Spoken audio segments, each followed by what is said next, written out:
Hare Krishna. Yes, sir. Hare Yes, Krishna, sir. sir. I, there are 16 participants there who have already joined. So might be some of your friends have not joined yet.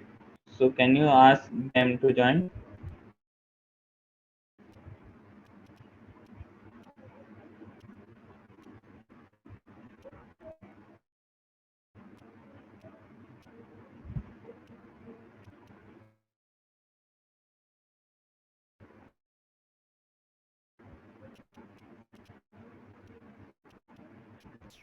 Today we shall learn HTML to create web pages. HTML used to in basic front-end part of the website. Front-end, back-end, and database. What are these terms that we have already discussed yesterday?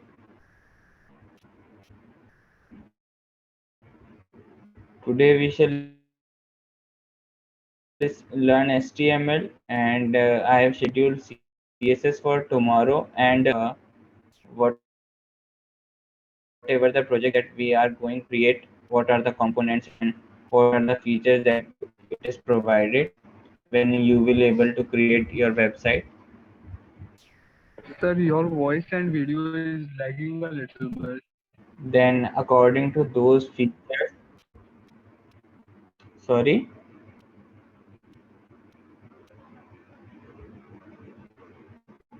hello, Yeah, Sir, sir, your voice is lagging a little bit. Like, let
am I audible?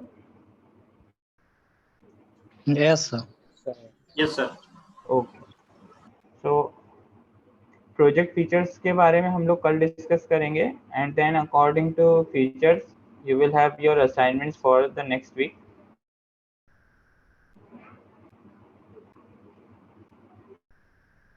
so let's start with a small prayer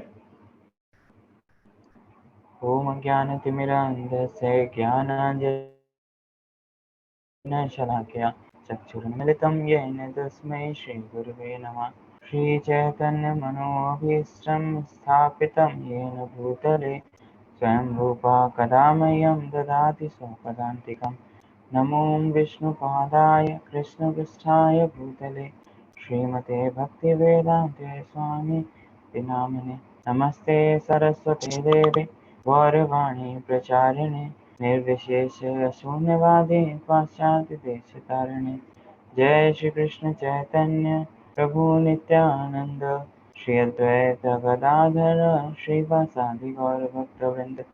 Hare Krishna Krishna Krishna Hare Hare, Hare Ram Ram Ram Hare Hare. I am going to sharing my screen. Okay.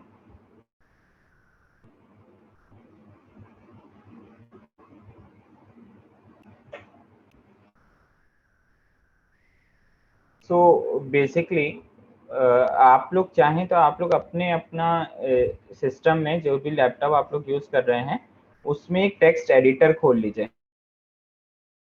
एक side में, छोटा सा window में, जिससे कि अगर मैं कुछ कोड टाइप कर रहा हूं तो वो आप लोग भी अपने सिस्टम पर लिख सकें या उसको रन करके चेक कर सकें कि कैसे वो काम करता है। So basically HTML is abbreviation of hypertext markup language. It is not a programming language, it is a markup language. What is the difference between a markup language and a programming language? In programming language you have mostly write your logics, computational logic, mathematical logics, boolean logics. Basically it's more about mathematical part. No, when we talk about mathematical, it is not always about numbers, it is about sets, discrete mathematics and all. But markup languages आपके logic पर base नहीं होती हैं, ये आपका business logic run नहीं करती हैं। ये बेसिकली आपके सिस्टम में कोई चीज़ें कैसे दिखेंगी, कैसे स्ट्रक्चर होंगी आपके पेज पर, वो मार्कअप लैंग्वेज का काम होता है। HTML एक मार्कअप लैंग्वेज है। इसके अलावा आपको एक XHTML मिलेगी, एक्सटेंसिबल हाइपरटेक्स्ट मार्कअप लैंग्वेज, एक XML मिलेगी, एक्सटेंडेबल मार्कअप लैंग्वेज। ऐसे मल्टीपल मार्कअप लैंग्वेजेस होती हैं। तो बेसिकली HTML का काम होता है आपके वेब पेज का स्ट्रक्चर बनाना। अगर आप किसी वेबसाइट को देख रहे हैं तो उस वेबसाइट में बहुत सारी चीज़ें होती हैं, तो कौन सी चीज़ आपको आपके स्क्रीन पर किस जगह पर दिखेगी ये डिसाइड करना, या ये आपके ब्राउज़र को बताना, क्योंकि आप जो भी वेब पेज खोलेंगे या वेबसाइट खोलते हैं वो आप अपने ब्राउज़र में खोलते हैं, तो ब्राउज़र को ये बताना कि कौन सी चीज़ स्क्रीन पर उसे कहाँ पर दिखानी है, ये काम HTML करती है। हम एक लाइव वेबसाइट का एग्जांपल लेते हैं, ठीक है। देखिए ये आपकी एक वेबसाइट है गीक्स फॉर गीक्स, ठीक है। जो भी लोग प्रोग्रामिंग से हैं वो इससे अवेयर होंगे। हम इसका कोड देखने की कोशिश करते हैं। ये देखिए, जब भी आप किसी वेब पेज पर राइट क्लिक करेंगे तो नीचे के साइड आपको व्यू, पेज सोर्स और इंस्पेक्ट दो चीज़ें मिल जाएंगी। इन दोनों का यूज़ बहुत होता है, तो हम देखने की कोशिश करेंगे। देखिए ये देखिए आपका ये पूरा जो स्ट्रक्चर है ऊपर से लेके नीचे तक लास्ट तक ये पूरा HTML में लिखा हुआ है, ठीक है। स्क्रिप्ट टैग्स और ये क्या है डिस्कस करेंगे ये, लेकिन ये आपका पूरा पेज जो है वो HTML में ही लिखा हुआ है। HTML से शुरू है। देखिए डॉक टाइप इज HTML। तो ये बेसिकली जब इस तरह की आप किसी साइट को टाइप करते हैं URL, वहाँ से ये HTML की फाइल आपके सिस्टम में आती है और आपका ब्राउज़र वो जानता है कि HTML फाइल में जो चीज़ें लिखी हैं उनका क्या मतलब है। अगर HTML लिखा है तो क्या मतलब है, स्क्रिप्ट लिखा है तो क्या मतलब है। तो वो अकॉर्डिंगली क्या करता है कि इस पेज को आप उसको डिकोड करना पता है कि इन चीज़ों में क्या लिखा है और फिर वो अकॉर्डिंगली आपके वेब पेज पे दिखाता है। तो बेसिकली आपका ये जो पेज है ये दो मेन कंपोनेंट से मिलके बना है। एक है इसमें ये जो आपको डेकोरेशन दिख रहा है, कलर्स वगैरह दिख रहे हैं, ये स्टाइलिंग का पार्ट है। लेकिन वो स्टाइलिंग जो लगाई जाती है वो HTML पेज के ऊपर लगती है। यानी मेन आपका कंपोनेंट जो बेस है, जो रूट है, वो आपका HTML डॉक्यूमेंट होता है। HTML डॉक्यूमेंट में आप पहले बता देंगे इस पेज में कहाँ पर क्या क्या चीज़ें लगेंगी। जैसे कि आप इसको बता देंगे यहाँ पर एक इमेज लगेगी, ठीक है, ये एक इमेज एक लिंक की तरह काम करेगी। यहाँ कुछ ड्रॉप डाउन्स लगेंगे, यहाँ एक इमेज लगेगी, यहाँ कुछ टेक्स्ट लिखा होगा, या आप उसको बता देंगे। फिर उस टेक्स्ट का फॉन्ट क्या होगा, उस फॉन्ट में कौन सा साइज होगा, कौन सा कलर होगा। जैसे देखिए यहाँ ग्रीन में लिखा हुआ है, ये थोड़ा सा बड़ा साइज है, ये दूसरे फॉन्ट स्टाइल है, ऊपर का फॉन्ट स्टाइल दूसरा है।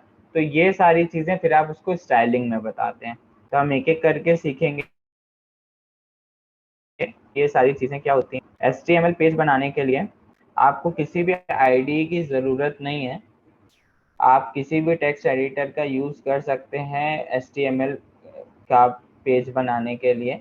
और इसके अलावा लेकिन अगर आप फिर भी चाहते हैं कि अगर आप कोई आईडी यूज करें तो मल्टीपल आईडीज अवेलेबल हैं फ्री ऑफ कॉस्ट। आप सबलाइम टेक्स्ट एडिटर यूज कर सकते हैं, वो काफ़ी सिंपल है और छोटा सा टूल है, छोटा सा टेक्स्ट एडिटर है, मेमोरी वाइज हैवी नहीं है, तो वो आप आसानी से डाउनलोड करके इंस्टॉल कर सकते हैं। उसके अलावा एक इंटेलिजे करके आईडी आता है, वो मल्टीपल लैंग्वेजेस को सपोर्ट करता है, उसका यूज़ किया जा सकता है। तो बेसिकली जब भी आप HTML में कुछ भी लिखते हैं तो HTML का जो पेज होता है वो basically it's a collection of tags. यानी कि आपको कोई जो कंटेंट लिखना होता है उस पेज में, आप उनको दो टैग्स के बीच में लिखते हैं, एक होता है स्टार्ट टैग, एक होता है एंड टैग। और पूरे डॉक्यूमेंट को लिख लेने के बाद आप क्या करते हैं, उसे .html एक्सटेंशन के साथ फाइल को सेव कर लेते हैं। जैसे आप यहाँ पे एग्जांपल के लिए देख रहे हैं कि एक वेब पेज के लिए एक एग्जांपल HTML डॉक्यूमेंट का लिखा हुआ है। तो ये एक टैग है डॉक टाइप HTML, बेसिकली ये ब्राउज़र को बता रहा है कि आपका ये जो कंटेंट है ये बेसिकली HTML फाइल है, ये HTML में लिखा गया है। पहले ये मैंडेटरी नहीं था, अभी कुछ नए वर्जन से ये मैंडेटरी हो गया, लेकिन पुराने ब्राउज़र जो अभी भी ब्राउज़र्स हैं वो सपोर्ट करते हैं। जो भी HTML का पेज होता है वो दो टैग्स के बीच में लिखा जाता है, which is HTML open tag and HTML close tag.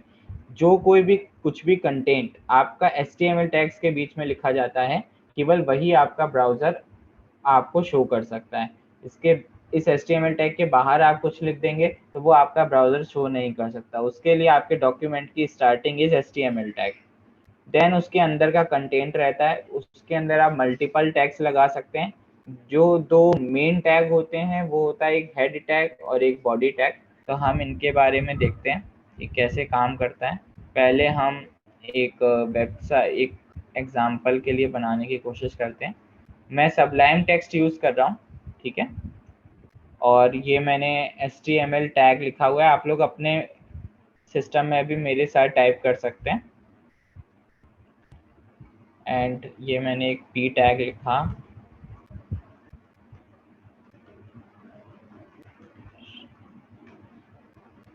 ठीक है, और ये मैंने सेव कर लिया है। आप देखें तो ये test.html है। ये आप लोगों को स्क्रीन में दिख रहा है ना, शायद पिछली बार कुछ साइज का पंगा था। आई थिंक अब सब अपनी अपनी स्क्रीन पे हैं तो सबको विजिबल होगा ये।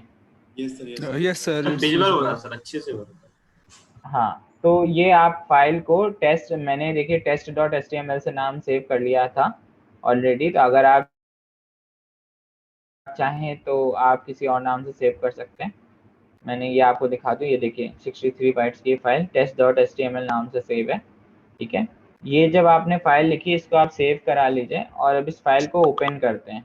मैं इस फाइल को ओपन करता हूँ ब्राउज़र में, ओपन विद गूगल क्रोम। देखिए ये जिस लोकेशन पे सेव थी वो लोकेशन ऊपर दिख रही है, which is the location of this web page. And then उस वेब पेज के अंदर जो मैंने लिखा वो यहाँ पर दिख रहा है, which is Hare Krishna that I have written in this part in p tag.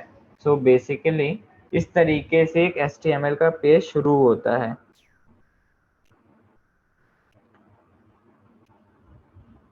After that आप इसमें मल्टीपल टैग्स लगा सकते हैं। एक इसके अलावा एक जो बहुत इम्पोर्टेंट टैग होता है, जो कुछ भी आपके वेब पेज पर दिखता है वो आपका बेसिकली बॉडी टैग के अंदर होता है।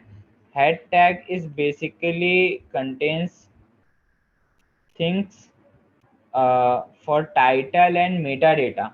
What is Meta data? अगर आप कभी देखें तो आप गूगल पे कुछ भी सर्च करते हैं तो वो आप से के लिए जो रेलिवेंट डॉक्यूमेंट होते हैं केवल उनको दिखाता है, और उसमें भी जो डॉक्यूमेंट ज़्यादा रेलिवेंट होते हैं वो ऊपर आते हैं, और जो डॉक्यूमेंट कम रेलिवेंट होते हैं वो नीचे के साइड में आते हैं। जनरली आप अगर आप गूगल में कोई एक दो वर्ड की चीज़ ही सर्च करें तो आपको शुरुआत के 2-3 लिंक में ही आपका जो काम का पेज होता है वो मिल जाता है। तो वो किस वजह से होता है कि उस पेज को लिखने वाले ने मेटा टैग के अंदर, यहाँ पर एक मेटा टैग लगाया जा सकता है। एक मिनट में टाइटल बना देता हूँ STW, ठीक है। उसने ये मेटा टैग के अंदर, देखिए मेटा टैग दिखा रहा है, उसने इसके अंदर यहाँ पे डिटेल्स लिख दी होती हैं, ठीक है। अभी जैसे इसमें ये कैरेक्टर सेट आ रहा है और डिटेल्स भी इसमें लिख सकते हैं। ये मेटा टैग के अंदर जो कुछ भी लिखा होता है ये आपके वेब पेज पर कहीं पर भी नहीं दिखता है, लेकिन ये सर्च इंजन को हेल्प करने के लिए काम आता है, जिससे कि वो आपके पेज को इजीली सर्च करके यूज़र को दिखा सके। देखिए आपका वेब पेज या आपकी वेबसाइट बहुत इजीली सर्चेबल होनी चाहिए, तभी ज़्यादा से ज़्यादा यूज़र्स तक वो वेबसाइट पहुंचेगी, और तभी आपको ज़्यादा से ज़्यादा कस्टमर्स मिलेंगे उस वेबसाइट के लिए, क्लाइंट्स मिलेंगे, and then your business only can progress. So इसलिए मेटा टैग का इम्पोर्टेंस बहुत बढ़ जाता है, जिसमें आप अपनी वेबसाइट से रिलेटेड इंफॉर्मेशन लिखते हैं। तो हमने टाइटल टैग के साथ इसको सेव कर लिया है, और अभी हम इसको रिफ्रेश करने की कोशिश करते हैं। तो ये बेसिकली यहाँ पे लिख के आ गया है। अब हम अपने ही पेज का सोर्स कोड देखने की कोशिश करते हैं। ये देखिए, ये हमारे पेज का सोर्स कोड था, ठीक है। जो कोड हमने लिखा था वो हमको इस सोर्स कोड में देखने को मिल गया। इसके अलावा इसको इंस्पेक्ट करके देखते हैं। देखिए अभी ये इसके अंदर क्या क्या चीज़ें हैं वो आ रही हैं। HTML, ये देखिए HTML में अभी एक ब्लॉक का डिस्प्ले आ रहा है। जब हम स्टाइलिंग के बारे में बात करेंगे तब हमको पता चलेगा कि कहाँ पे क्या चीज़ें हैं, ठीक है। तो बेसिक चीज़ थी कि आपको कोई भी अगर HTML का डॉक्यूमेंट लिखना है तो आपको HTML से शुरुआत करनी है। उसके अंदर हेड एंड बॉडी टैग लिखने हैं। बॉडी टैग के अंदर आप जैसा भी आप अपना वेब पेज डिज़ाइन करना चाहें अकॉर्डिंगली डिज़ाइन कर सकते हैं, ओके। देखिए बहुत ज़्यादा टैग्स हैं HTML में, और बहुत ज़्यादा चीज़ें हैं। हम सारे इनको समझना इतना कॉम्प्लेक्स नहीं है जितना इस बात को जानना कि आपको कहाँ पे कौन सा यूज़ करना है। ये याद करने की चीज़ नहीं है, ये आप बनाते जाएंगे तो अकॉर्डिंगली आएगा। तो हम सारे टैग्स को कवर नहीं करेंगे, लेकिन इम्पॉर्टेंट जो भी चीज़ें हैं जो बहुत फ्रिक्वेंटली यूज़ होती हैं हम उनको कवर करने की कोशिश करेंगे। सो जब आप टैग्स लिख देते हैं, ठीक है, जैसे अभी हमने देखा था कि हमने एक पी टैग लिखा था यहाँ पर, ठीक है। ये हमने बॉडी के अंदर एक पी टैग लिखा था और उसमें एक लाइन लिखी थी, ठीक है। P is for basically paragraph. अगर मैं इसमें एक हेडिंग भी लिख दूँ which is STW first web page, ठीक है, और मैं इसको अगर रिफ्रेश करूं पेज को, एक, अच्छा ठीक है बंद हो गया।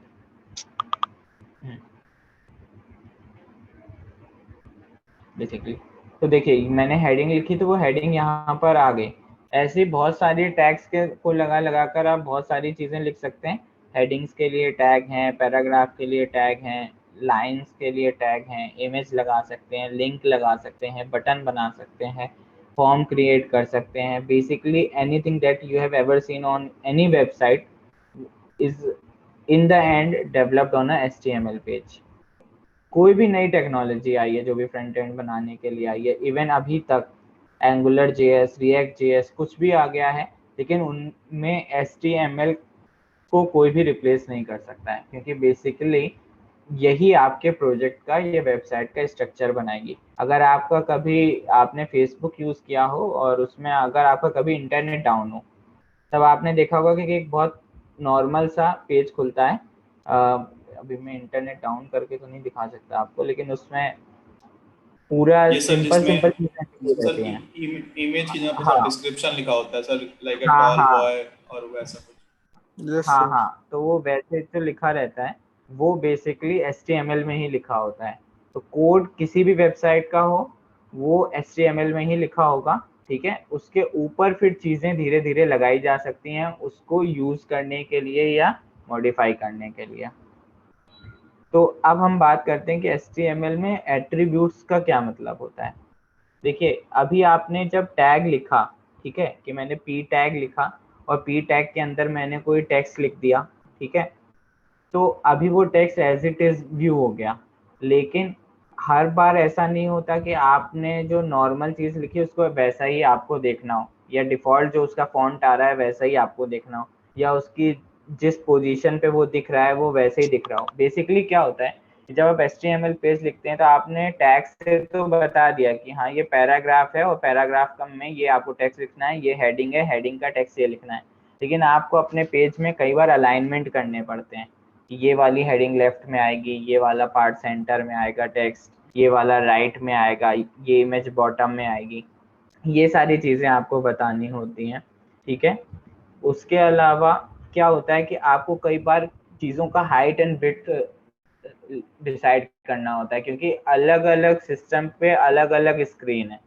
मेरे लैपटॉप अलग स्क्रीन का है, किसी के लैपटॉप की स्क्रीन और छोटी होगी, किसी की स्क्रीन और बड़ी होगी।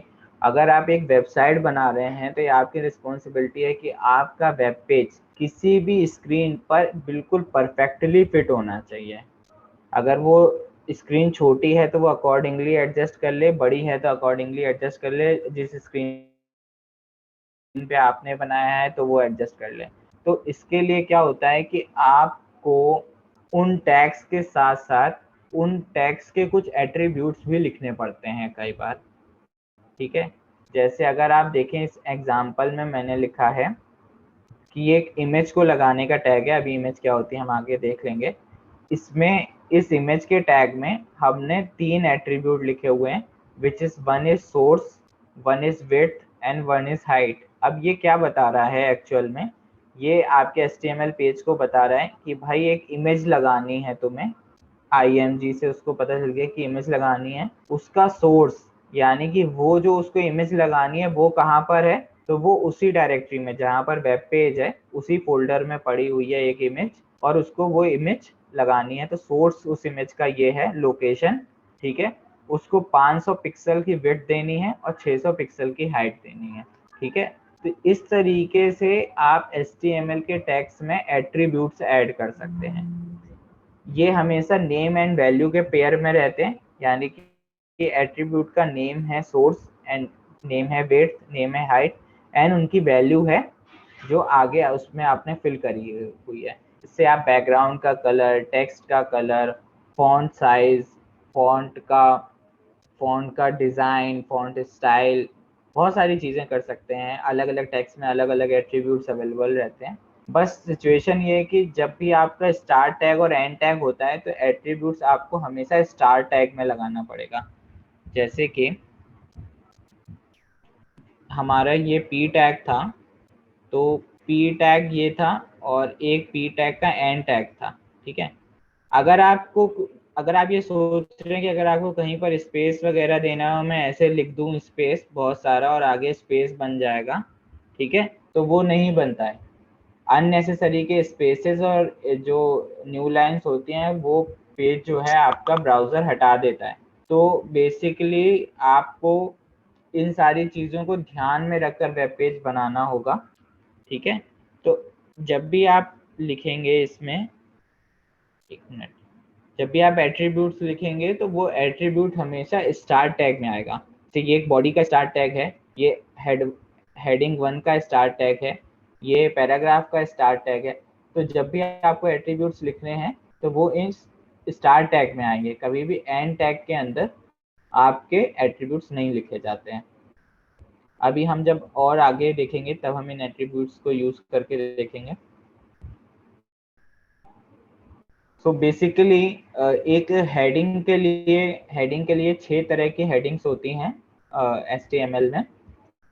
हेडिंग्स इसलिए इम्पॉर्टेंट हैं क्योंकि अगर आप कोई भी वेब पेज बना रहे हैं तो आप कहीं ना कहीं पे कुछ ना कुछ पैराग्राफ लिखेंगे, कोई टेक्स्ट लिखेंगे, और अगर आपने सही से नहीं चीज़ों को बताया, अगर सिंगल विजन में आपकी चीज़ें नहीं पकड़ पे आई, तो मान लीजिए कि आप जावा के लिए कोई वेब पेज बना रहे हैं, ठीक है, आपने उसमें टेक्स्ट लिख दिया लेकिन जावा हेडिंग नहीं डाली, ठीक है, तो अब क्या होगा कि अगर कोई आपके वेब पेज पर पहुंच भी गया तो वो आपका पूरा पेज नहीं पढ़ेगा। सब लोग जल्दी में रहते हैं, जल्दी से जल्दी रिजल्ट पे पहुंचना चाहते हैं। अगर उसको नहीं दिख रहा है कि अंदर जावा के बारे में लिखा हुआ है तो वो नहीं जाएगा, लेकिन अगर जावा हेडिंग दिख रही है तो उसको स्ट्रेट फॉरवर्ड पता चल जाएगा। तो मल्टीपल तरह की हेडिंग्स होती हैं।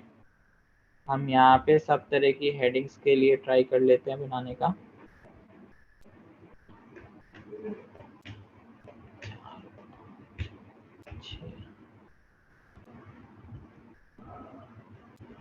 और अगर आपने जो भी थोड़ी बहुत अगर कभी प्रोग्रामिंग करी हो तो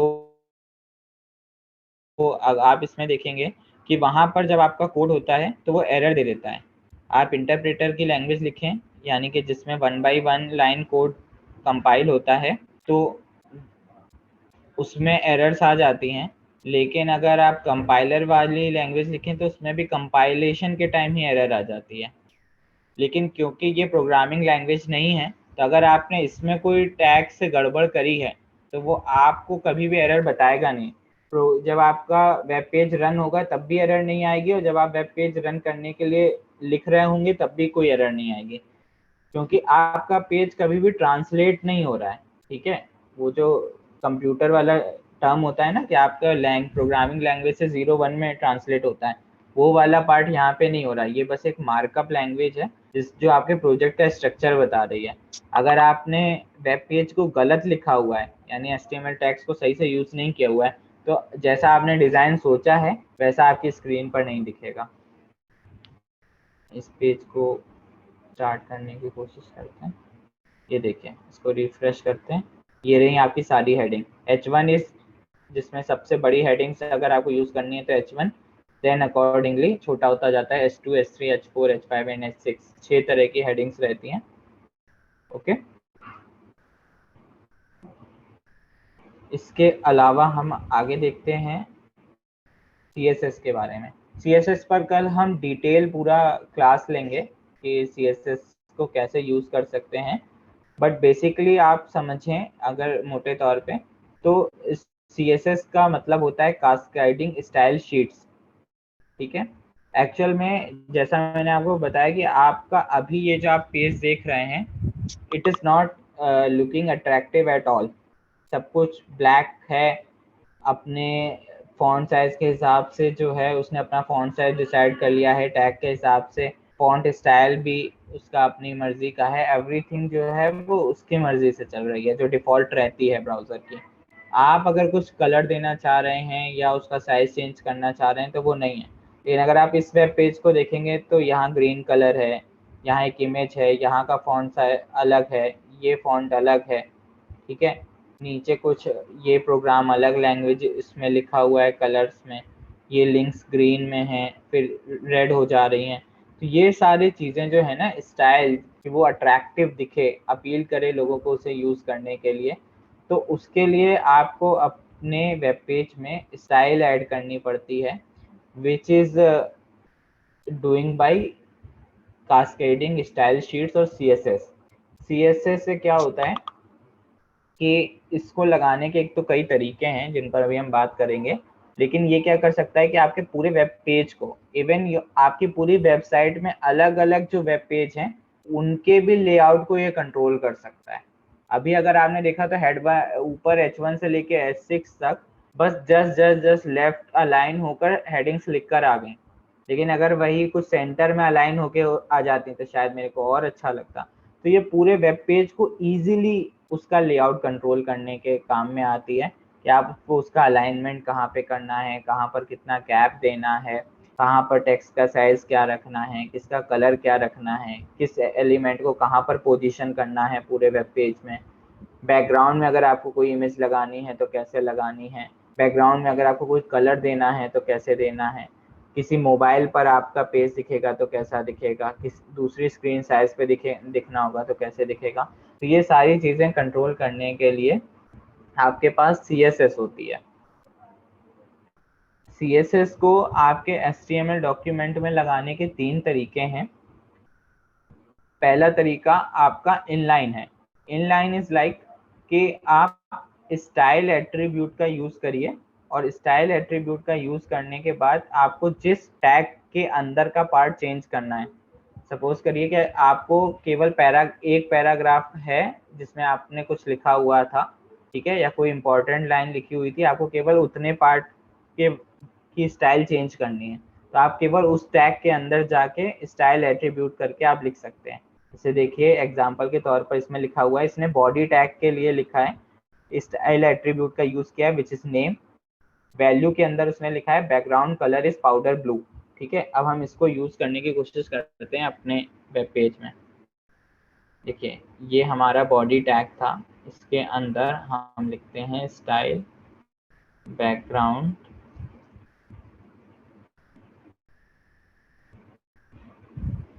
कलर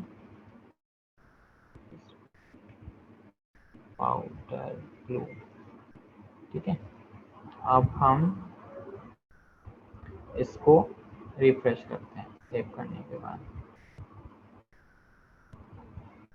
देखिए पूरा बैकग्राउंड पीछे से पाउडर ब्लू कलर का हो गया।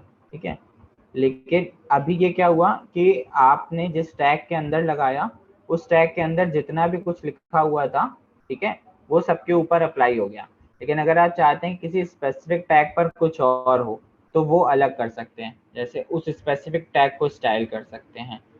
Style is equal to colour red.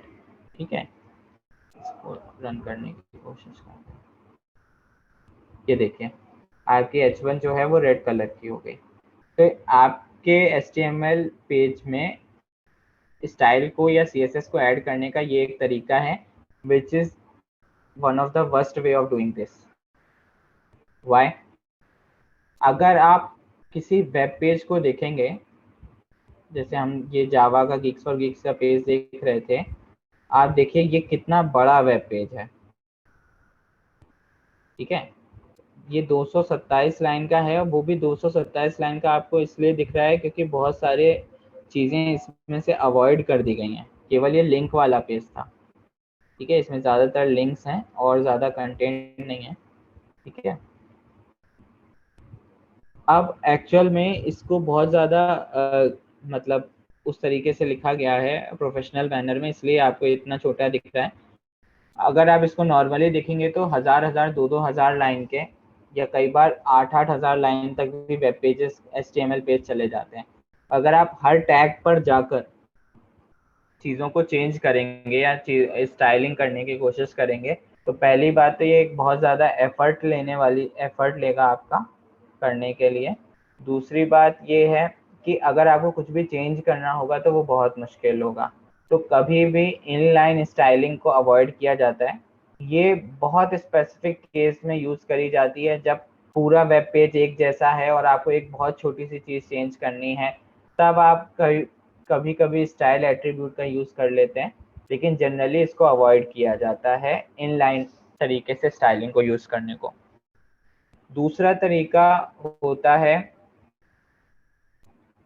CSS को आपके पेज में ऐड करने का, कि आप हेड जो आपका हेड टैग लगाया है उसी के अंदर आप स्टाइल टैग भी लिख दें। जैसे अभी आपने बॉडी टैग के अंदर हेडिंग्स लिखी थी एंड पैराग्राफ लिखा था, आप क्या कर सकते हैं कि हेड टैग के अंदर कई चीज़ें लिख सकते हैं। जैसे हमने हेड टैग के अंदर टाइटल लिखा था, मेटा डेटा लिखा था, उस तरीके से हम स्टाइल टैग भी हेड टैग के अंदर लिख सकते हैं। मेरे पास एक एग्जांपल है।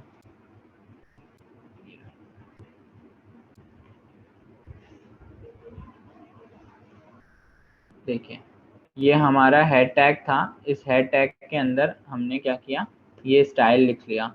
ठीक है, ये देखिए, ये स्टाइल टैग है, और स्टाइल टैग के अंदर मैंने अब इसको क्या बताया है, देखिए इसका मतलब क्या है। स्टाइल टैग से पहली बात तो हमारे पेज को स्टाइलिंग के लिए बता रहा है।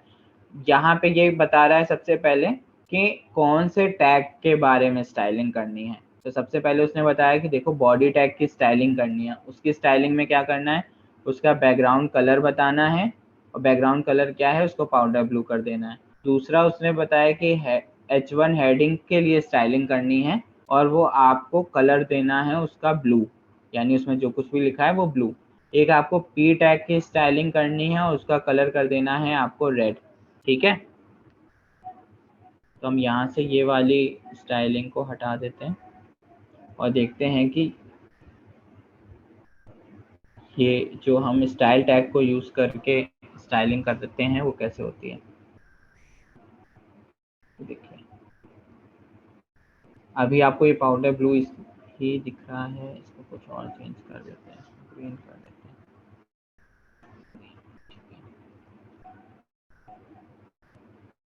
ये देखिए अभी क्या हो रहा है कि ये आपका बैकग्राउंड ग्रीन हो गया, बॉडी टैग इज ग्रीन, तो बॉडी टैग के अंदर जो कुछ लिखा है वो ग्रीन हो गया। उसने H1 हेडिंग के लिए लिखा था कि उसको ब्लू कर देना, पी टैग के लिए लिखा था स्टाइलिंग करने के लिए कि उसको रेड कर देना, और उसने पूरे पेज में स्टाइलिंग कर दी। ये एक अच्छा तरीका है इनलाइन के कंपेयर में, लेकिन ये तब तक ठीक है जब आपके पास कुछ एक वेब पेज ही हो। अगर आपके पास एक या दो वेब पेज हैं तब आप उनकी स्टाइलिंग उसी पेज में कर सकते हैं। ठीक है, लेकिन अगर आपके पास बहुत बड़ी वेबसाइट है जहां आपको hundreds of web page manage करने हैं, तब उस केस में ये तरीका भी फिर ठीक नहीं रहता है। क्यों नहीं ठीक रहता है कि कई बार ऐसा होगा कि आपका कोड अननेसेसरी बड़ा होता जाएगा। जैसे मान लीजिए कि आपको सेम स्टाइल है, यानी आपको अपने पूरी वेबसाइट में हमेशा बैकग्राउंड कलर ग्रीन रखना है, हमेशा H1 जो है वो ब्लू रखना है, और हमेशा पैराग्राफ रेड रखना है, और आपके पास 100 वेब पेज हैं। ठीक है, तो आप क्या करेंगे कि सारे के सारे 100 वेब पेज में आप ये हेड टैग के अंदर सेम कंटेंट लिखेंगे। ठीक है, अब अभी आपको लग रहा है कि ये 3 टैग हैं, लेकिन जब आप एक्चुअल में वेब पेज बनाने जाएंगे तो वहाँ बहुत सारे टैग्स होंगे। वहाँ लिस्ट भी होगी, वहाँ टेबल्स भी होगा, लिंक भी होगी, इमेजेस भी होंगी। तो उस केस में क्या होगा कि जो आपकी स्टाइलिंग होगी वो बढ़ती जाएगी। और अभी हमने एक एक स्टाइलिंग लिखी है, यानी केवल कलर चेंज किया है या बैकग्राउंड कलर किया है। इसके अलावा मैंने आपको बताया था कि विड्थ भी चेंज हो सकती है, हाइट भी चेंज हो सकती है, अलाइनमेंट चेंज हो सकता है, पोजीशनिंग चेंज हो सकती है। ठीक है, उनका रिएक्शन चेंज हो सकता है कि अगर वो आप उसको कभी रीड कर रहे हैं तो वो कौन सा है, उसके ऊपर माउस लेके जा रहे हैं तो वो क्या हो जाए। तो ऐसे अलग अलग चीज़ें हो सकती हैं। तो स्टाइलिंग भी अपने आप में बहुत बड़ी होती जाएगी, और अगर आपके बहुत सारे वेब पेजेस में कॉमन स्टाइलिंग है, तब फिर आप सेम कोड को रिपीट कर रहे होंगे पूरे के पूरे वेब पेजेस में। अगर आपके 100 वेब पेज हैं और सब में सेम स्टाइलिंग लग रही है, और आप सब में अगर सेम चीज़ लिख रहे हैं, तो वो आपके वेब पेज को अननेसेसरी बड़ा बनाएगा। तो वो आपको लिखने की ज़रूरत आइडियली नहीं होनी चाहिए। तो तब उसके लिए जो सबसे अच्छा तरीका है वो यूज़ में आता है, which is external application of CSS। यानी कि आप क्या करेंगे कि एक CSS के लिए अलग से फाइल बना लेंगे। ठीक है, और अपने HTML पेज में आप क्या करेंगे कि बता देंगे कि मेरे जो HTML पेज पे स्टाइलिंग लगनी है उसकी स्टाइलिंग कहाँ पर लिखी हुई है। तो अब क्या होगा कि अगर आपके 100 पेजेस में एक ही स्टाइल है, ठीक है, एक ही CSS फाइल सब 100 पेजेस के लिए आपको अप्लाई करनी है, तो आपको अपने हर पेज में बस उसका लिंक देना रहेगा कि यहाँ पे एक CSS फाइल पड़ी हुई है, वहां से लाओ और उसमें जो भी स्टाइलिंग लगी है वो मेरे सिस्टम में लगा दो। हम इसको देखने की कोशिश करते हैं कि ये कैसे चल रहा है। देखिए मैंने एक स्टाइल के लिए लिखा हुआ था, इसको मैं एक फाइल में बना देता हूँ। CSS, ये देखिए ये CSS की फाइल है, इसको लिख देते हैं style.css। ठीक है, अब क्या करेंगे हम कि यहाँ पर इसको लिंक देने की कोशिश करेंगे इस वेब पेज में। इस वेब पेज के अंदर आपको स्टाइल के लिए लिंक देना रहता है। लाइक शायद रेफरेंस स्टाइल शीट करके रहता है, शीट रहता है शायद, ठीक से याद भी नहीं इसका सिंटेक्स। आखिर में लिखा होगा href और रेफरेंस। एक मिनट,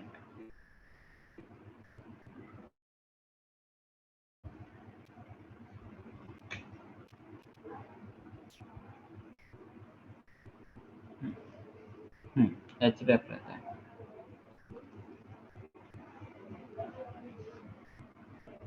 तो ये आपका रिलेशन बता देगा कि आपकी स्टाइल सीट है, एंड देन href में आपको रेफरेंस देना रहेगा कि आपका कहाँ पर स्टोर है।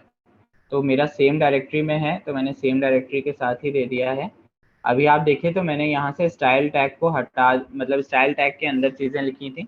अब इसको हम लिंक करने की कोशिश करते हैं, ठीक है, और इस लिंक से इसको चलाते हैं, कैसा चलता है। देखिए अभी क्या हो गया कि ये चेंज हो गया। क्यों चेंज हो गया? क्योंकि हमने जो अपना स्टाइल लिखा था वो ये था कि बैकग्राउंड कलर पाउडर ब्लू लिखना है, कलर H1 का ब्लू लिखना है और ये करना है। इसको रेड कर देते हैं और इसको कर देते हैं ग्रीन, ठीक है। अब इसको चेक करते हैं, ठीक है। अभी अगर आपके पास मल्टीपल वेब पेजेस होते, आपको सब में H1 को करना होता रेड और आपको पैराग्राफ को करना होता ग्रीन। तो बेसिकली आपको बस इतना करना रहता कि आपको अपने हर वेब पेज में बस एक ही लाइन लिखनी होती, और ये आपकी HTML की जो CSS फाइल है ये सब पेजेस में जाकर लग जाती और उस पेज की स्टाइलिंग कर देती।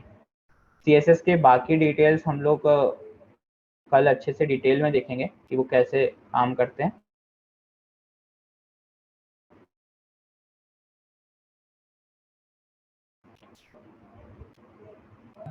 Hello sir. हाँ बताइए।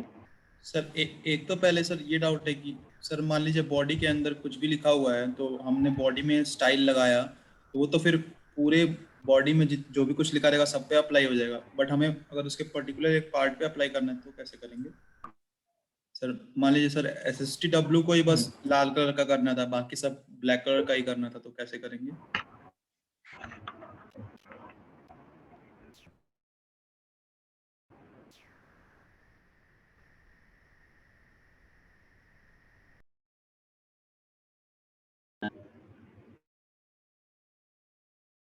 Hello hello. Yes sir, yes sir. हाँ तो उसके लिए मैं आपको बता रहा हूँ कि आपको ये क्या करना होगा कि जैसे आपने अभी बॉडी टैग पे लगाया, तो जो आपकी पूरे प्रोजेक्ट की बॉडी है, रुकिए मैं आपको दिखाता हूँ।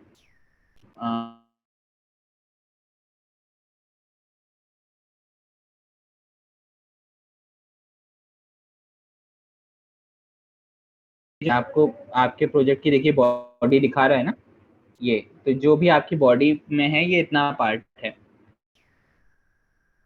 बॉडी के अंदर जो भी स्पेसिफिक चीजें हैं उनके लिए हमने स्पेसिफिक स्टाइलिंग करी हुई है। देखिए हमने H1 के लिए लिखा हुआ है कि है H1 टैग के अंदर आपको क्या लिखना है, तो उसके लिए आप स्टाइलिंग कर रहे हैं और P के लिए आप अलग कर रहे हैं। लेकिन आप कह रहे हैं कि अगर मेरे को केवल STW की करनी है, तो आपको क्या करना रहेगा कि यहाँ H1 लिखना रहेगा, ठीक है, और आगे का आप या तो P टैग के अंदर लिख लीजिए, ठीक है, या फिर आप ऐसा करिए कि इसको भी H1 बनाइए, ठीक है, और ये इस तरीके से।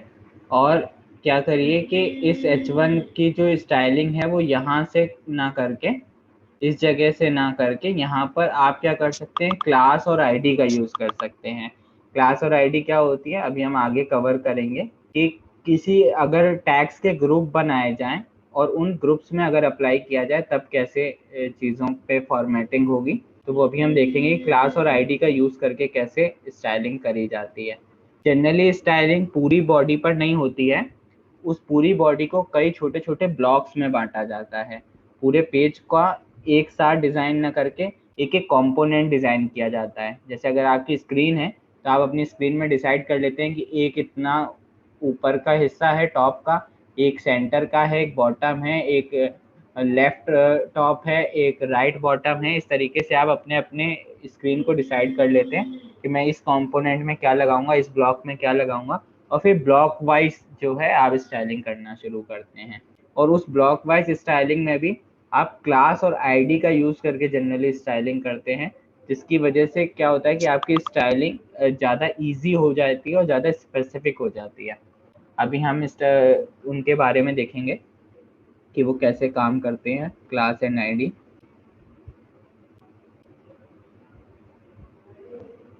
इसके अलावा आपकी हाइपरलिंक्स होती हैं। हाइपरलिंक्स यानी कि आपका वेबसाइट पे आपको एक वेब पेज से दूसरे वेब पेज पे मूव करना है, ठीक है, तो उसको यूज करने के लिए आप लिंक्स का यूज करते हैं। इसका कई तरीके से यूज किया जा सकता है।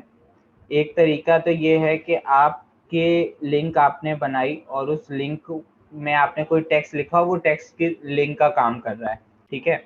आप एक इमेज को लिंक बना सकते हैं। आप उसी पेज में अगर आपने लिंक क्लिक किया तो जो रिजल्ट आया उस लिंक का, वो उसी पेज में खुल सकता है, एक नई विंडो में खुल सकता है, एक नए वेब पे नई टैब में खुल सकता है। ये चीज़ें आप कंट्रोल कर सकते हैं लिंक से। एक चीज़ आप ये कर सकते हैं कि आपने कई बार देखा होगा कि आप किसी वेब पेज में होता है, ऊपर के साइड पे कई सारी लिंक्स होती हैं और आप उसमें से किसी लिंक पर क्लिक करें तो उसी पेज में नीचे की साइड वो किसी सेक्शन में पहुंच जाता है। तो वो चीज़ें भी हम लिंक के थ्रू कर सकते हैं। लिंक लगाने के लिए आपके वेब पेज में ए टैग का यूज होता है, ठीक है। ए टैग का यूज करने के अलावा आपको href, इसको हाइपर रेफरेंस बोला जाता है, तो हाइपर रेफरेंस एट्रीब्यूट का यूज करते हैं। हाइपर रेफरेंस एट्रीब्यूट में आपको वैल्यू देनी है उस यूआरएल की, आप जिसके वेब पेज पर आपको पहुंचना है, ठीक है। तो इसके एग्जांपल के लिए हम एक और वेब पेज बनाते हैं, करते हैं, एंड यहाँ पे एक और वेब पेज बनाते हैं which is saved as test2, ठीक है। और हम इसमें यहाँ से ये सब चीज़ें हटा के और यहाँ पे, ठीक है। अब ये एक आपका दूसरा वेब पेज है और ये test2 है और ये नॉर्मल टेस्ट है, ठीक है। अगर आप क्या करें कि यहाँ पर एक ए टैग लगा दें, ठीक है, इसको मैं हटा देता हूँ हेडिंग्स को और इसको भी बना देते हैं S3 करके।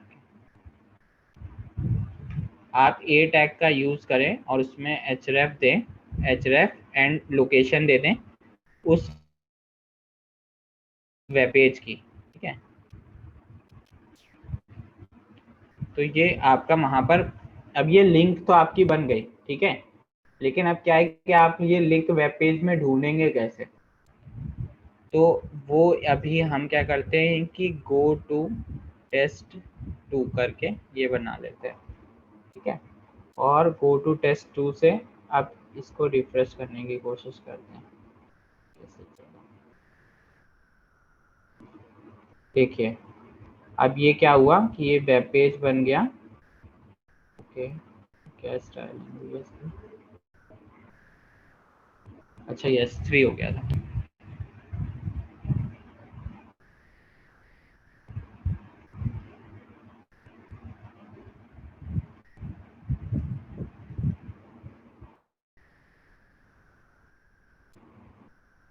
ये देखिए डिफ़ॉल्ट तरीका है, ब्लू कलर में लिंक आई है, ठीक है। और ये देखिए दूसरा वेब पेज खुल गया, ठीक है। अभी आप बैकग्राउंड पीछे जाएंगे तो ये आपका एक वेब पेज था, आपने क्लिक किया दूसरा वेब पेज खुल गया। आप यूआरएल देखिए ऊपर test2.html, ठीक है, उसकी लोकेशन ये आपका पहला था और ये दूसरा हो गया, ठीक है। लेकिन आप क्या कर सकते हैं कि ये नॉर्मल लिंक को और अट्रैक्टिव बना सकते हैं। ऐसे लिखेंगे तो आपके लिंक पर कोई भी क्लिक नहीं करेगा, तो इसमें आपको कई चीज़ें करनी होती हैं। इसमें नीचे लिखे हुए शायद, इसी में हम देखते हैं, अगर इसमें हम टारगेट एट्रीब्यूट का यूज़ कर सकते हैं। Target is equal to underscore blank कर सकते हैं इसको, करते हैं क्या होता है इससे, देखते हैं। ये देखिए, ये आपका वेब पेज है, ठीक है, इसको क्लिक करते हैं। तो देखिए अब पहले क्या हो रहा था कि आपके वेब पेज में ही खुल रहा था, लेकिन अब क्या हो रहा है, नई टैब में खुल रहा है, ठीक है। तो इससे क्या होगा कि ये आपका ये नए, अगर आपको किसी लिंक में ऐसे बनाना है कि आपका वेब पेज तो ओपन रहे और जो आप खोलना चाहते हैं वो नई टैब में खुले, तो आप उसके लिए टारगेट का यूज़ कर सकते हैं। टारगेट में भी कई वैल्यूज़ होती हैं, अंडरस्कोर सेल्फ होती है, अंडरस्कोर ब्लैंक होती है, तो ये आप यूज़ कर सकते हैं। इसके अलावा जो कुछ इसमें बनाना चाहता था,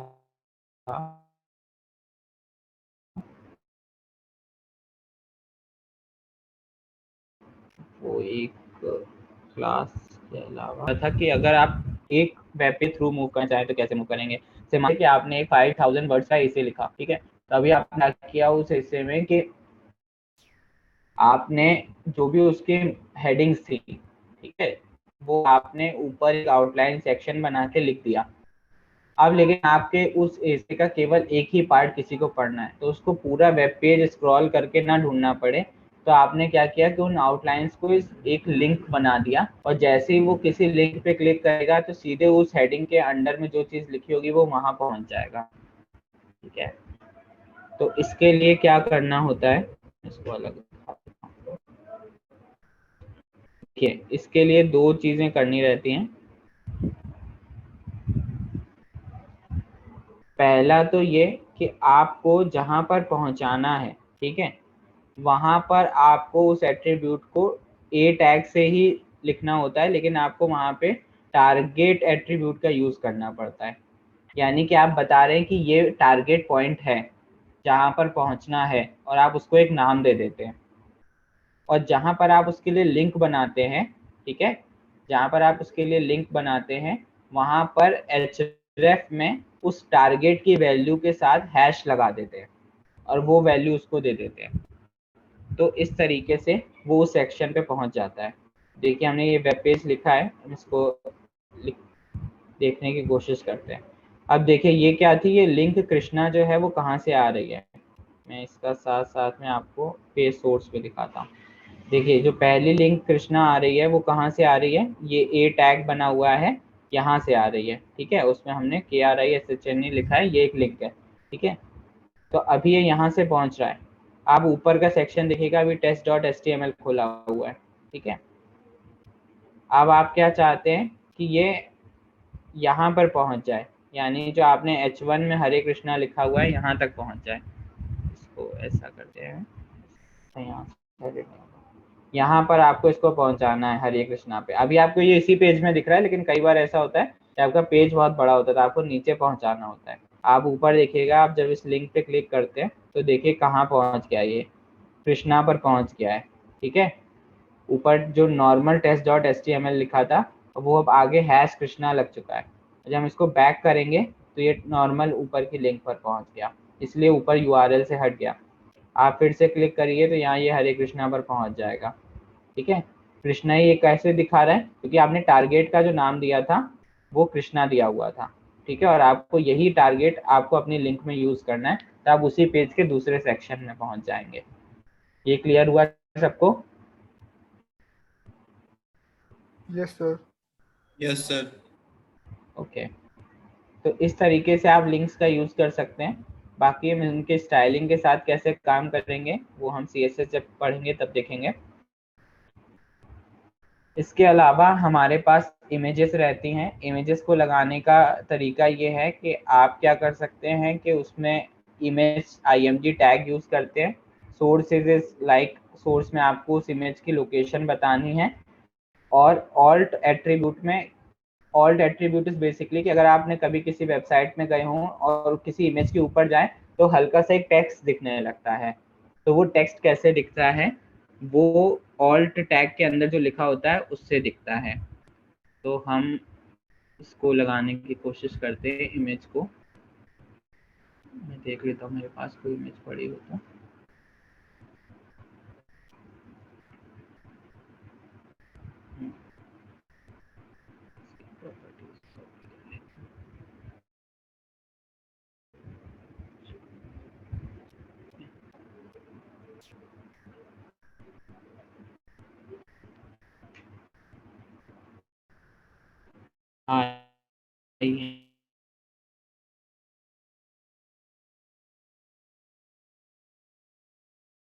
and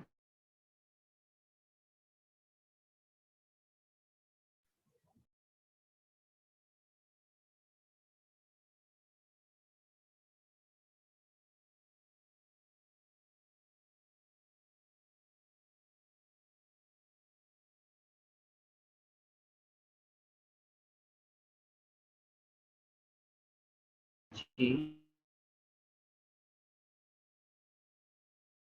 Sir, your voice is lagging a lot. Like it's not hearable.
Hello, sir. You are not audible, sir.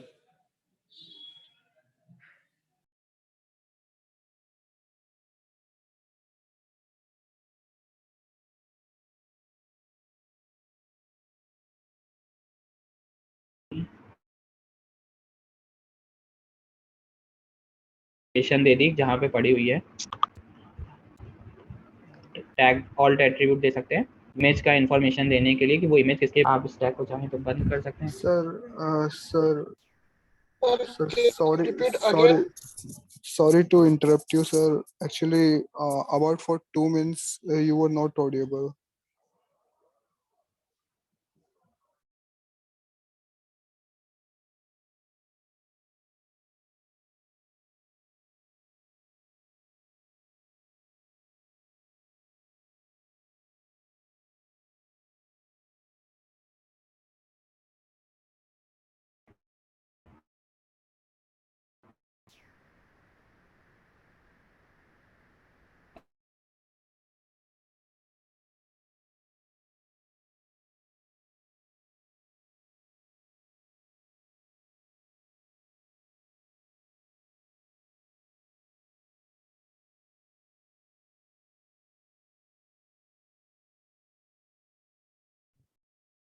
Am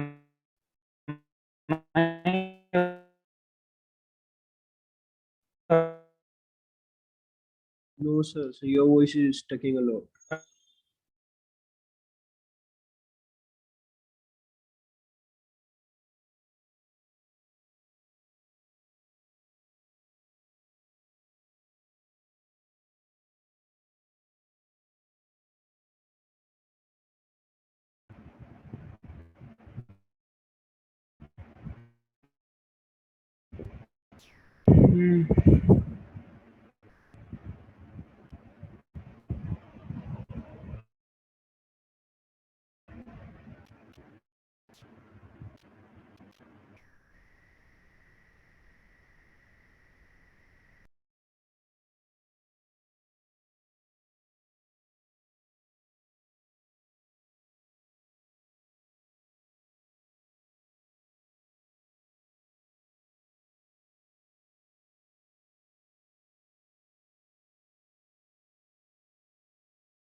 hello, hello.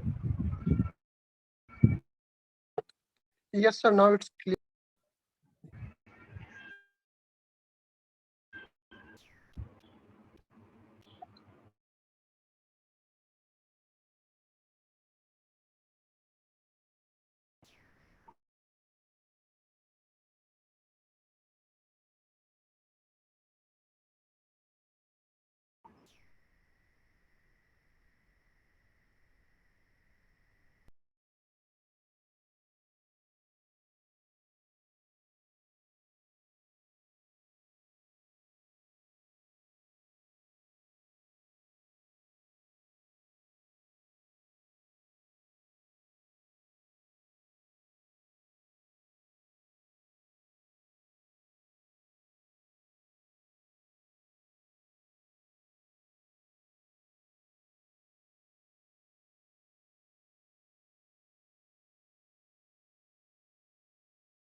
voice is not coming, sir. Sir, okay okay, तो मैं स्क्रीन शेयर कर बता रहा था। हाँ, तो image में हम लोगों ने देखा कि इमेज को, हाँ, इसको हम स्टाइल इज मोस्ट कॉमन, लेकिन हम स्टाइल एट्रीब्यूट के कि हम इस किसी एक्सटर्नल यूज करें हम इसको, यानी ये जो हमारा इमेज टैग है, अगर हम यहाँ पर गो टू टेस्ट 2 वाली लिख दी, तब अभी क्या होगा, आपकी इमेज जो है वो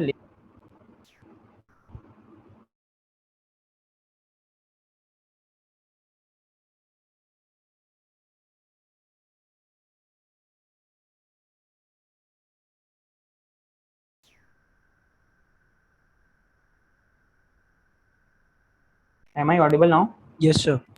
यस सर, स्क्रीन आपको आ रही है ना? यस सर, स्क्रीन भी आ रही है। Yes, sir. ठीक है, तो इस तरीके से हम यूज कर सकते हैं। बाकी बैकग्राउंड इमेज की तरह भी लगा सकते हैं, जो अभी हमने ये पूरा वेब पेज जो है ग्रीन पाउडर ब्लू किया हुआ है, हम इस पूरे वेब पेज को ही इमेज में डाल सकते हैं, कोई इमेज लगा सकते हैं पूरे वेब पेज में ही बैकग्राउंड में, तो वो भी किया जा सकता है। ठीक है, इसके अलावा कुछ बहुत हम जल्दी जल्दी देखेंगे कुछ टैग्स को। ठीक है, आप टेबल बना सकते हैं अपने वेब पेज में। टेबल बनाने के लिए आपको टेबल टैग का यूज करना होता है। टेबल टैग के अंदर आप अगर किसी टेबल को देखें तो ज्यादातर क्या चीजें होती हैं, एक ऊपर हेडिंग होती है कि कौन सा कॉलम क्या बताए, और फिर उसके बाद रो होती हैं उसमें आपको डेटा फिल करना होता है, देन आपका उस टेबल में डेटा होता है। तो आप इस तरीके से एक टेबल भी बना सकते हैं। मैं जल्दी से लिखने की कोशिश करता हूँ। ठीक है, टेबल, ठीक है, इस टेबल के अंदर हमने th बना दिया, और th is like student id, then table row which is, table row के अंदर अब आपको देना है टेबल डेटा। तो बेसिकली क्या होता है कि टेबल रो ये बताती है कि आपकी ये नई रो स्टार्ट हो गई है, देन आपको उसके अंदर फिर डेटा फिल करना होता है। ठीक है, तो ये हो गया आपका टीडी के अंदर आपने डाल दिया 20208085। ठीक है, इसको हम देखते हैं कैसे चलता है। मैंने इमेज हटा दी थी, देखिए ये टेबल बनकर आ गई है। ठीक है, ये हेडिंग थी और ये आ गई है। इसको अगर हम और देखें आगे, और एक और हेडिंग के साथ देखें तो कैसे बन सकती है ये, एक और हेडिंग लगा देते हैं th which is name, okay, and name के आगे, देखिए मैं इसको थोड़ा सा अलाइन कर देता हूँ तो आपको दिखेगा। ये हो गया टेबल रो, ये हो गई पहली रो। ठीक है, उस पहली रो के अंदर ये आ गया आपका डेटा।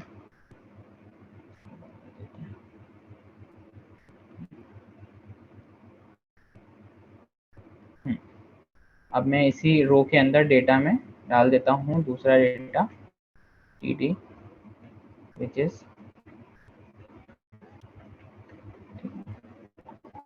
इसको रिफ्रेश करने की कोशिश करते हैं। ये देखें, तो ये इस तरीके से टेबल बनकर आ गई है। मैंने आपको कल प्रोजेक्ट के फीचर के बारे में थोड़ा सा बताया था, अगर आप देखें तो आपको शायद उसमें भी यूज़ करने के लिए टेबल का यूज़ हो जाएगा। इसके अलावा लिस्ट रहती है। लिस्ट बनाने का तरीका क्या होता है, आप लिस्ट के लिए li टैग का यूज़ करते हैं। ठीक है, li टैग के मतलब li टैग से आप वैल्यू फिल करते हैं। लिस्ट 3 तरह की होती हैं, अनऑर्डर्ड लिस्ट यानी जिसमें बुलेट पॉइंट्स में लिखा होगा, कोई स्मॉल सर्कल से या स्क्वायर से। ठीक है, एक होती है ऑर्डर्ड लिस्ट जिसमें 1 2 3 4 या ABCD करके होगा, और एक होती है डिस्क्रिप्शन लिस्ट। अगर आपने कई बार देखा हो कि ऐसे लिखा होता है कि एक हल्की सी हेडिंग देन हाइफन करके डेटा लिखा होता है, उसकी छोटी सी डेफिनेशन, तो वो डिस्क्रिप्शन लिस्ट होती है। हम एक तरह की लिस्ट देख लेते हैं कि कैसे होती है, बनती है। ये टेबल टैग के बाहर आए, unordered list, and unordered list के अंदर ये हमारी अनऑर्डर्ड लिस्ट बन रही है, और इस अनऑर्डर्ड लिस्ट के अंदर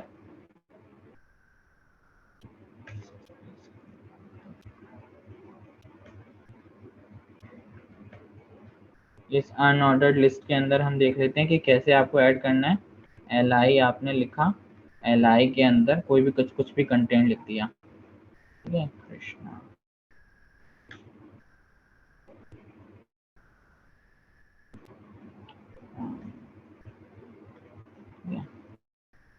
अब आप इसको रिफ्रेश कर लीजिए।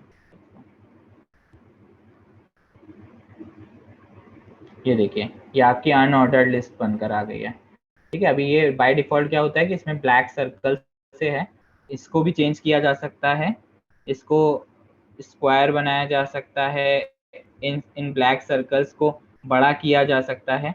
Everything is part of your styling which we will discuss tomorrow.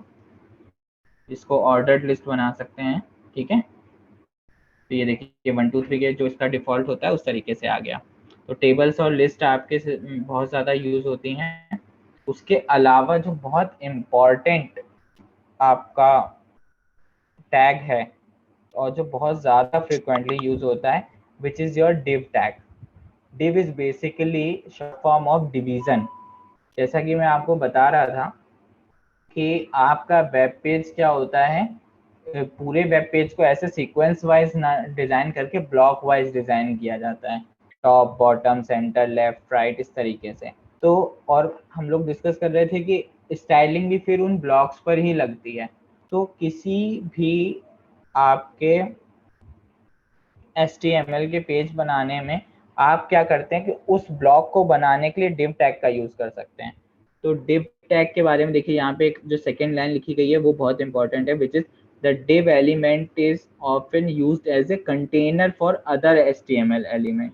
यानी कि अगर मैं एक div टैग बना दूं, ठीक है, तो वो div टैग क्या करेगा, एक बॉक्स की तरह बन जाएगा, और उस div टैग के अंदर मैं जो कुछ भी लिखूंगा वो उस div टैग के कंटेनर, वो div टैग उन टैग्स के लिए कंटेनर का काम करेगा, वो बॉक्स का काम करेगा। जैसे अगर आप यहाँ पे एग्जांपल देखें, यहाँ पर लिखा हुआ है कि div के अंदर आगे एट्रीब्यूट्स लिखे हुए हैं, और div के क्लोज होने से पहले एक h2 लिखा हुआ है और एक पैराग्राफ लिखा हुआ है, ठीक है। तो अब क्या होगा, जैसे जो भी आप स्टाइलिंग लगाएंगे, ठीक है, अब उस स्टाइलिंग में क्या होगा कि एक अलग बॉक्स बना हुआ है आपके वेब पेज में, और अगर इसने अपनी खुद की स्टाइलिंग लिखी हुई है, ठीक है, तो ये स्टाइलिंग क्या होगा कि इसके अंदर की चीज़ों पे लग जाएगी। इसको करने की कोशिश करते हैं, तब आपको शायद समझ में आएगा। ये जैसे हमारी रेफरेंस थी, बॉडी टैग था, और हम इसको div टैग के अंदर टेबल और इनको डालने की कोशिश करते हैं।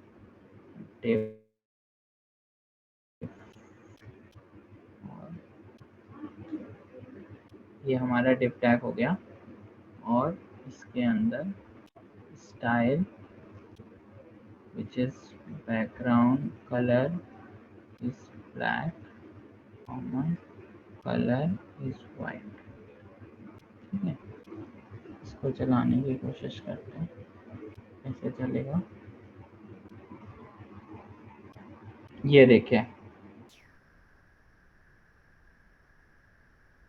अभी हमारी टेबल का, अच्छा ठीक है, टेबल का डिफॉल्ट जो है वो अलग है, इस वजह से टेबल गायब हो गई। अब आप देख रहे हैं कि ये एक बॉक्स बन गया था, देखिए आपके पूरे जो वेब पेज है उसमें ये बॉक्स बन गया है।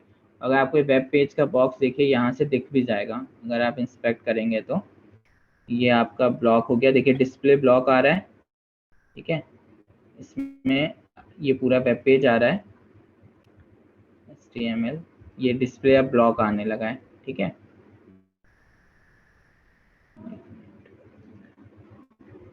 तो इस तरीके से आपको ये दिखना शुरू हो जाएगा। आपको कुछ और दिखाना चाह रहा था, चलिए वो हम कल जब स्टाइलिंग में डिस्कस करेंगे तब वो और चीज़ें आ जाएंगी। ये देखिएगा, अब ये HTML के आने के बाद ये देखिए, अब आपको दिख रहा है यहाँ पे, ये आपका HTML पेज था। हेड में क्या है, बॉडी, जब मैं बॉडी पे होवर कर रहा हूँ तो आपकी पूरी बॉडी दिख रही है पेज की, हाईलाइट हो रही है लेफ्ट साइड में, ठीक है। जब मैं H1 पे गया तो H1 हाईलाइट हो रहा है, H1 देखिए ब्लू ब्लू जो हाईलाइट हो रहा है ये H1 का एरिया है। देन ये लिंक का एरिया है, ठीक है, ये देखिए यहाँ पे लिख कर आ रहा है। देन अगली लिंक का एरिया, ठीक है, ये जो उसका टारगेट था। नाउ ये देखिए जैसे आप डिफ पर गए, डिफ के अंदर ये जो कोड लिखा हुआ है, डिफ के अंदर कोड लिखा हुआ है, वहाँ पे टेबल है, ठीक है, ये रही टेबल की बॉडी और वो सब। ये नीचे लिस्ट हाईलाइट हो गई, लेकिन आप डिफ पे जा रहे हैं तो केवल इतना हाईलाइट हो रहा है, बॉडी पर जा रहे हैं तो पूरा हाईलाइट हो रहा है। तो जो आप में से एक ने क्वेश्चन पूछा था कि अगर हमें स्पेसिफिक हाईलाइटिंग करनी है, स्पेसिफिक स्टाइलिंग करनी है तो कैसे करेंगे, तो आप यही उसका आंसर है कि आप क्या करेंगे कि पूरे पेज में डिवीजन बनाते हैं और उन डिवीजन के में क्या कंटेंट जाएगा वो लिखते हैं, देन उस डिवीजन की स्टाइलिंग करते हैं। फिर बहुत सारे डिवीजन होंगे तो किस डिवीजन की कौन सी स्टाइलिंग करनी है उसके लिए फिर आप क्लास और आईडी का यूज करेंगे, ठीक है। जो क्लास एंड आईडी बहुत इंपॉर्टेंट है, तो हम जब CSS लगाएंगे तब हम क्लास एंड आईडी एट्रीब्यूट्स का डिस्कशन करेंगे काफ़ी डिटेल में, और अभी शायद टाइम परमिट नहीं करेगा, नहीं तो मेरे को आज आपको फॉर्म भी बताना था कि कैसे फॉर्म बनता है। तो कल जो हम चीज़ें डिस्कस करेंगे वो होगा कि कैसे क्लास एंड आईडी का यूज़ किया जाता है, ठीक है, और किस तरीके से उनका यूज़ किया जाता है स्टाइलिंग करने के लिए। मैं तभी आपको मोटा ओवरव्यू दे देता हूँ कि कैसे होता है। जैसे देखिए इसमें लिखा है the class attribute is often used two point a class name in a style sheet. ये जो क्लास एंड आईडी एट्रीब्यूट है ना केवल स्टाइलिंग करने के लिए बल्कि आपके पेज को डायनेमिक बनाने के लिए भी यूज होते हैं। जैसे मान लीजिए कि अगर आपको चाहिए कि आपका ये जो लिंक है, ठीक है, अभी आपका ये लिंक है कृष्णा, ठीक है, ब्लू में आ रहा है और आप यहाँ से इस लिंक पर पहुँच रहे हैं, ठीक। अभी आप चाहते हैं कि जब आप इस लिंक पर क्लिक कर दें तो ये ग्रीन में बदल जाए, जिससे कि आपको पता चल सके कि इस लिंक पर पहुँच गए हैं, ठीक है। या फिर आप चाहते हैं ऐसा कि जैसे ही आप इस लिंक पे क्लिक करें ये लिंक गायब हो जाए, या और कुछ करना चाहते हैं, ठीक है, या आप कोई बटन बनाते हैं पेज में और आप चाहते हैं कि वो बटन के क्लिक होने पर क्या हो, तो वो सारी चीज़ें डायनेमिक होती हैं। कई चीज़ें आपके वेब पेज में से दिखना बंद हो जाती हैं, कई कुछ चीज़ें दिखने लगती हैं, वो सारी चीज़ें हम जावा स्क्रिप्ट के थ्रू करते हैं, which is a very very powerful language. वो हम नेक्स्ट वीक डिस्कस करेंगे। लेकिन इन सब उस जावा स्क्रिप्ट का यूज़ करके और CSS का यूज़ करके स्टाइलिंग करने में, जावा स्क्रिप्ट का यूज़ करके पेज को डायनेमिक बनाने में, इन दोनों चीज़ों को करने के लिए क्या होगा कि आपको आइडेंटिफाई करना पड़ेगा कि HTML में जो आपका वेब पेज स्ट्रक्चर हुआ है वहाँ पर कौन कौन से कंपोनेंट हैं। तो उन कंपोनेंट का कोई ना कोई नाम होना चाहिए, तो वो हर कंपोनेंट का नाम देने के लिए आप आईडी एट्रीब्यूट का यूज़ करेंगे, ठीक है। और अगर आपको बहुत सारे एट्रीब्यूट सेम टाइप के रखने हैं, मतलब जैसे मान लीजिए कि आपका पैराग्राफ है और आपने क्या किया है कि एक अपने सिटी के मतलब आपने अपने स्टेट के बारे में सारी सिटी के लिए वेबसाइट बनाई है, तो आप चाहते हैं कि मैंने सब जगह सारी सिटी का नाम एक हेडिंग में दे रखा है और आप चाहते हैं कि केवल सारी H1 हेडिंग पर वो ना लगे, लेकिन जहां पर भी H1 हेडिंग में मेरी सिटी का नाम लिखा हुआ है, ठीक है, तो वहां पर वो कलर रेड हो जाए। तो आप क्या करेंगे कि सारे H1 को एक ग्रुप में रखना चाहेंगे जिनमें भी सिटी का नाम लिखा हुआ है।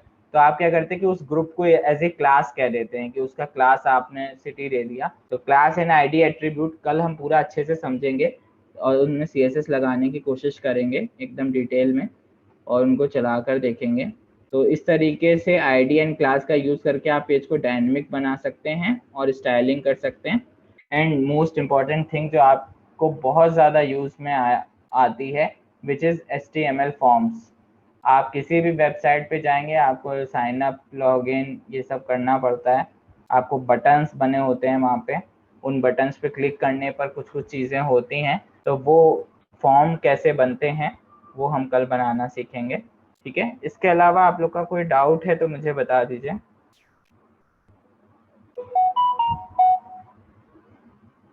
हेलो सर अभी हमारे लिए डेटाबेस क्या है? लाइक वो हमारे कंप्यूटर से ले रहा है जब हम .html फाइल बना रहे हैं तो उसका जो भी तो वो एग्जीक्यूट जो हो रही है तो वो प्रोग्राम हमारे कंप्यूटर से उठा रहा है या फिर वो क्लाउड पे अपलोड हो रहा है सम सॉर्ट ऑफ? नहीं नहीं, कुछ क्लाउड पे अपलोड नहीं है। देखिए आप ऊपर ऊपर URL में देखिए, विच इज लोकेशन आपकी फाइल, मेरी फाइल की क्या है, होम शुभम डेस्कटॉप test.html, ठीक है। देखिए ये कहाँ पर पड़ी हुई है, test.html होम शुभम डेस्कटॉप में। अगर आप प्रॉपर्टीज देखेंगे test.html की, ठीक है, ये देखिए home Shubham desktop then test.html, तो ये मेरे सिस्टम में से उठा रहा है, यानी मेरी लोकल मशीन से चल रहा है। क्लाउड पर आप अपलोड नहीं करेंगे। एक्चुअली में क्लाउड में अपलोड करने का सीन भी नहीं बनता है। जनरली क्या होता है कि वेबसाइट आपके सर्वर से सर्व होती है। क्लाउड का पर्पस मतलब क्लाउड कंप्यूटिंग जो अभी ट्रेंड में है अभी, लेकिन क्लाउड कंप्यूटिंग का सेंस जो होता है वो डेटा को स्टोर करने के लिए होता है, जो ज़्यादा लॉजिकल चीज़ है, जो एनालिसिस वाला डेटा रहता है बेसिकली। बाकी जो नॉर्मल डेटा रहता है जो आपकी वेबसाइट पे सर्व होता है वो उन कंपनीज की स्पेसिफिक वेबसाइट के सर्वर्स से सर्व होता है, उनका अपना डेटाबेस रहता है, वहां से सर्व करते हैं, ठीक है। अभी जो कुछ चल रहा है वो आपकी लोकल मशीन से चल रहा है। अभी हम सब कुछ लोकल होस्ट करेंगे, यानी कि आपके ही मशीन पे आपका सर्वर चलेगा। जब हम बैकएंड बनाएंगे तो आपका सर्वर भी आपकी मशीन पे चलेगा, फ्रंट एंड भी आपकी मशीन पे होगा और डेटाबेस भी आपकी मशीन पर ही होगा। लेकिन एक्चुअल सिनेरियो में ये होता है कि सर्वर्स होते हैं जो डेटाबेस के लिए अलग सर्वर काम करता है, बैकएंड के लिए अलग सर्वर काम करता है, एंड आपका फ्रंट एंड के लिए अलग सर्वर होता है जो इन फाइल्स को सर्व करता है। And sir, another thanks for this. And another silly doubt was like, can you give a brief explanation of front end and back end? Like I have no या idea. सो बेसिकली आपकी website में अगर आप कल available हो थे तो website में Yes sir. कल हमने 3 चीजें डिस्कस करी थी कि MVC मॉडल में 3 चीजें होती हैं, M is model, C is controller and V is view. तो जो भी आपको वेबसाइट पर दिख रहा है, ठीक है, ये जो आपकी साइट पर दिख रहा है सुंदर सा, दैट इज फ्रंट एंड। आपको डेटा कैसा दिख रहा है, ये फ्रंट एंड, क्लाइंट के फ्रंट में जो है वो फ्रंट एंड है।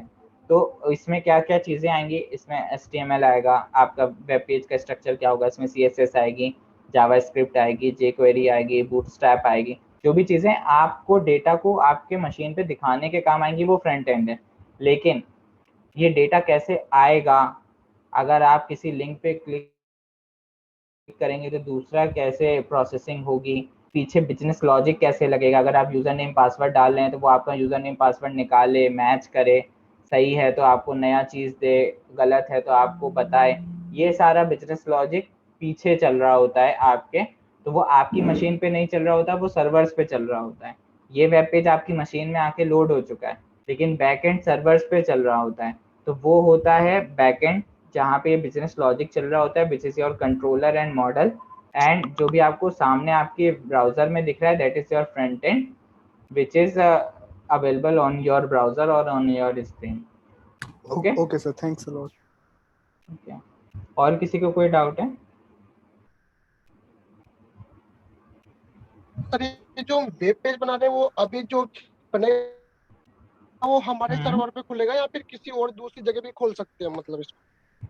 अभी आप उसको दूसरी जगह इसलिए नहीं खोल पाएंगे शायद कि अगर आप उसको अपने मशीन का लोकेशन दे पाए, ठीक है, तब आप उसको दूसरे मशीन से खोल सकते हैं। लेकिन अभी हमने जो वेब पेज बनाया वो एक फाइल बनाई है अपनी मशीन पर, ठीक है। अगर आप अपने मोबाइल में कोई फाइल बनाए अपने लैप, हेलो, पर आई थिंक अभी प्रॉब्लम मेरे एंड पे नहीं है, आपकी वॉइस ब्रेक हो रही है क्वेश्चन में। ओके ओके, सो बेसिकली क्या हो रहा है कि अभी आपने जो फाइल बनाई है वो आपने अपनी लोकल मशीन पर बनाई है, इस वजह से क्या होता है कि वो आपको दिख रही है। लेकिन अगर आप कोई सर्वर बना दें, ठीक है, यानी आपकी मशीन किसी दूसरी मशीन से एक्सेसिबल हो, ठीक है, तब क्या हो सकता है कि आप दूसरी मशीन से भी अपनी फाइल को खोल सकते हैं, ठीक है। हम अगर टाइम परमिट करेगा हमें पूरे वर्कशॉप में, तब हम देखेंगे कि दूसरे की मशीन पर हम सर्वर चलाएं और अपने वेब पेज से दूसरे का सर्वर को कनेक्ट करें और वो हमें बिजनेस लॉजिक चला कर दें। लेकिन अगर टाइम हमें अलाउ करेगा तब हम ये सारी चीज़ें कर पाएंगे। बहुत ज़्यादा चीज़ें हैं, बहुत ज़्यादा डिटेल में हैं चीज़ें, धीरे धीरे एक एक करके स्टेप चलते जाएंगे तब हमें धीरे धीरे आइडिया लगेगा। और किसी को कोई डाउट है? Hello sir. सर हाँ, डाइवर्जेंस बताइए। में बेसिकली एक पार्ट ऑफ वेब पेज को हम मॉडिफाई कर रहे हैं, जैसे सेंटर या लेफ्ट राइट जो भी है। तो सर जैसे हमें ये भी तो डिसाइड करना पड़ेगा डाइवर्जेंस में कि कितना पार्ट, लाइक 20/10 या फिर हाँ हाँ हाँ, ये आपको करना पड़ेगा। सर वो सर कहीं कर ही नहीं रहते हैं, नहीं बस डाइवर्जेंस लिख के हम क्लोज कर नहीं, देते हैं। आज हम नहीं कर रहे थे उसे, क्योंकि वो आज हमने स्टाइलिंग नहीं ली है, ठीक है। लेकिन हम उसे कल जब हम CSS को कवर करेंगे तब हम उसमें देखेंगे कि कौन सा ब्लॉक हमें कहाँ रखना है, किसको कहाँ अलाइन करना है, मार्जिन, पैडिंग, ये सारी चीज़ें हम कल डिस्कस करेंगे जब हम स्टाइलिंग को करेंगे। ओके। जी सर। और किसी को कोई डाउट है?